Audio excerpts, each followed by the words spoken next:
बोलिए शंकर भगवान की जय। बोलिए हनुमंत लाल की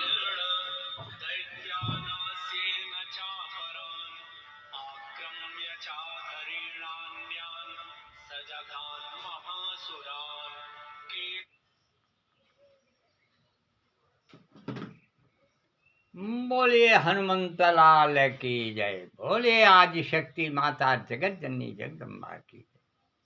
बोलिए हर हर महादेव की जय। आज हम विंध्याचल के महात्म का वर्णन पिछली वीडियो में कर चुके हैं।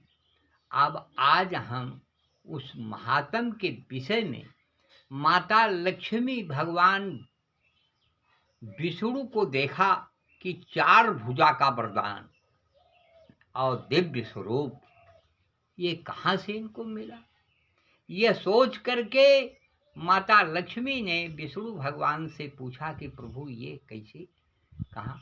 तब विष्णु भगवान ने बताया कि यह हमने भगवान भोलेनाथ की तारकेश्वर में जाकर के विंध्याचल के पूर्व तरफ तारकेश्वर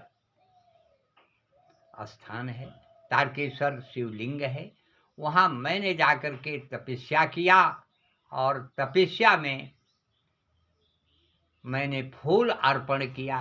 एक फूल नदारत के होने के नाते मैंने अपने नेत्र को अर्पित किया भोलेनाथ को। भोलेनाथ प्रसन्न होकर के दर्शन दिया और नेत्र मेरा वापस किया और 4 भुजा का वरदान दिया और अस्त्र शस्त्र मुझे ये प्रदान किया है। अब ये सोच करके माता लक्ष्मी को भी ये हुआ कि हम भी चल करके वहीं उनसे तपस्या करें। अंत में वहाँ जा कर के तारकेश्वर भगवान की तपस्या किया माता लक्ष्मी। माता लक्ष्मी तपस्या में लीन तो हैं, लेकिन भगवान भोलेनाथ उनको दर्शन नहीं दिए। अधीर हो करके माता लक्ष्मी ने सोचा कि अब हम क्या करें। अंत में फूल चढ़ाया और चढ़ाने के बाद फूल भी समाप्त हो गया। अब माता लक्ष्मी ने ये फूल के स्थान पर अपने स्तन को निकाल करके भगवान भोलेनाथ को अर्पित किया फूल के रूप में।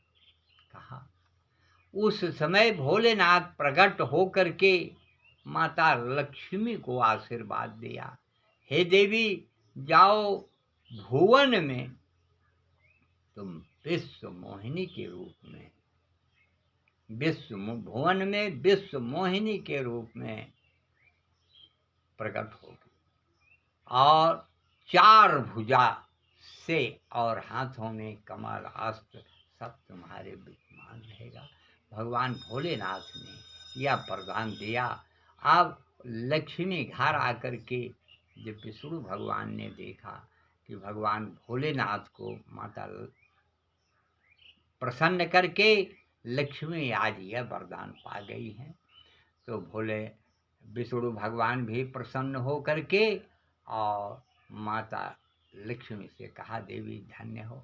हाँ, इस तरीके से धन्य का वरदान विश्व भुवन में विश्व मोहिनी का वरदान पा करके आज माता लक्ष्मी परम खुशी में। यह इसलिए भगवान विष्णु जो हैं माता लक्ष्मी दोनों विंध्याचल स्थान में आकर के तारकेश्वर महादेव की पूजा किया और वहाँ वर प्रदान किया और इसके बाद विंध्याचल क्षेत्र में जाकर के तपस्या करना, माता आदि शक्ति को का दर्शन करना। अब माता आदि शक्ति का दर्शन हम माता के यहाँ जाकर के माता को हम किस तरीके से बुलावें कि वो दर्शन दें, इसकी वीडियो हम आगे हम आपको जरूर दर्शाएंगे कल परसों में। और माता आदिशक्ति ने सबको दर्शन दे दिया और सभी भक्तों के ऊपर उनकी कृपा रहती है और सबकी खाली झोली को भरती हैं। यह माता आदिशक्ति की महान कृपा है। जो भी विंध्याचल क्षेत्र में जा कर के और उनके गुणों का गान करता है, उनकी तपस्या करता है, उनकी झोली अवश्य माता विंध्यवासिनी भरती हैं। पर्वतवासिनी, उनके अनेकों नाम हैं। यह हम आपको थोड़ा बहुत दर्शाएंगे पचरे के रूप में, कल या तो परसों। आदिशक्ति माता जगत जननी जगदम्बा विंध्याचल में प्रकट हो करके और विंध्याचल पर्वत पर वास करके आज सभी भक्तों की देख रेख कर रही है। अब विंध्याचल पर्वत पर हैं तो देवी प्रकट हैं, विद्यमान हैं हर तरह से वहाँ। अब वहाँ विंध्याचल क्षेत्र में जब हमारे विष्णु भगवान, माता लक्ष्मी ऐसे जो सृष्टि पालक और धन की लक्ष्मी हैं, वो जाकर के तपस्या किया, तो आज हम लोगों की क्या गणना है। वहाँ पर हम लोगों को भी विंध्याचल क्षेत्र में जा कर के वहाँ उनका दर्शन करना, उनकी तपस्या करना, उनका वरदान पाना, उनका दर्शन। और दर्शन इस तरीके से नहीं मिलता है माता आदिशक्ति का कि जो चाहे जैसे दर्शन कर ले, इस तरीके से नहीं। जब तक आपकी श्रद्धा भावना ठीक नहीं होगी तब तक दर्शन होना मुश्किल है। लेकिन एक माता की कृपा हर आदमी के ऊपर होती है। माता सब का ख्याल करती हैं, चाहे वो जिस भाव से जाए, चाहे जैसे जाए, जैसे ही उसकी खाली झोली रहेगी वैसे ही माता उसकी खाली झोली भरने के लिए हमेशा तैयार रहती हैं। अब हम चलेंगे कल आपको इस विषय पर कि माता प्रसन्न कैसे होती हैं। माता को प्रसन्न करने के लिए हम आपको पचरी के रूप में माता को बुलाने का, और मोहि पुकारत देर भई जगदम्ब विलम्ब कहाँ करी। हे माता, मुझे पुकारने में देर हो रही है, आप कहाँ हैं और विलम्ब क्यों कर रही हैं।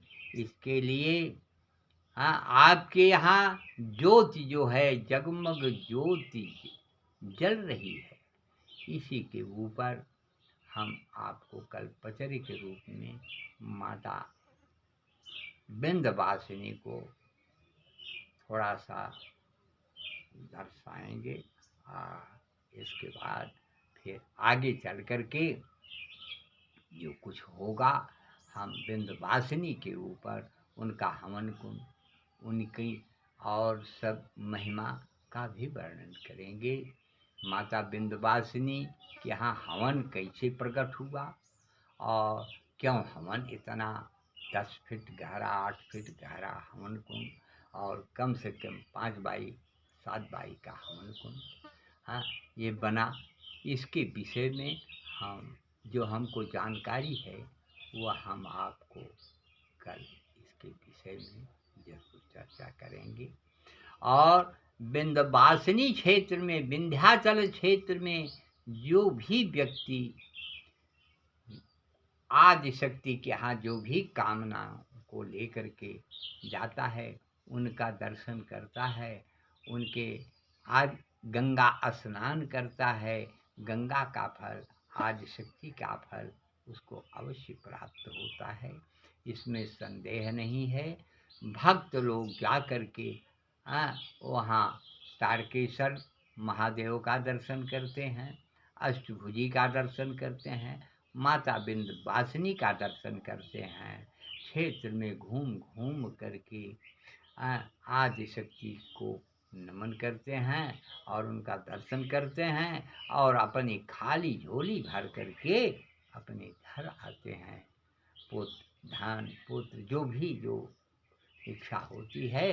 बोलिए सियावर रामचंद्र की जय, बोलिए हनुमंत लाल की जय, और बोलिए आदि शक्ति माता जगत जननी जगदम्बा की जय, बोलिए हर हर महादेव की जय।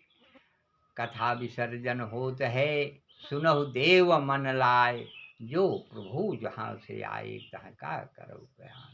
बोलो सियावर रामचंद्र की जय, बोलिए हनुमंत लाल की जय, बोलिए शंकर भगवान की जय।